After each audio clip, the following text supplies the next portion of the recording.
Au TOEIC, il faut pas que tu tombes dans ce piège. It can't face blablabla the paperwork again. Completing, complete, complete ou to complete. Alors ça, c'est un petit peu du par cœur. Il faut que tu identifies qu'on a genre face, le verbe face, suivi d'un autre verbe. Et il faut te rappeler, ça c'est vraiment du par cœur, c'est vraiment des questions qui sont un peu pièges au TOEIC. Il faut te rappeler qu'après le verbe face, si on a un autre verbe qui suit derrière, cet autre verbe sera au gérondif. Le gérondif, qu'est-ce que c'est? C'est juste un verbe avec ing à la fin. Et en fait, là, les étudiants, ils doutent entre face completing et face to complete. Tu vois, donc gérondif vs infinitif. To complete, c'est l'infinitif. Mais ça, comme dit, c'est vraiment du par cœur. Il faut savoir qu'après face, on a un gérondif. Et là, la phrase, qu'est-ce qu'elle veut dire? Elle veut dire, il peut pas supporter de à nouveau faire du paperwork, à nouveau faire de la paperasse, ok?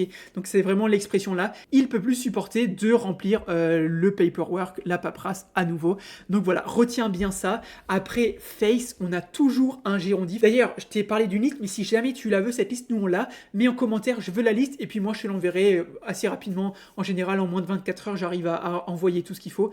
Donc voilà, si jamais ça t'intéresse, mets en commentaire, je veux la liste. N'hésite pas aussi à aller sur la plateforme qu'on a là, c'est nous qui l'avons faite. Donc on l'a vraiment faite spécialement pour te préparer, tu sois prêt à 100% pour le jour du TOEIC. Donc pour y accéder, tu tapes www.top-students.com dans ton navigateur ou Top Student TOEIC sur Google, tu verras, ce sera un des premiers résultats. Donc voilà, sur ce, moi je te dis à demain pour une nouvelle vidéo TOEIC. Allez, ciao!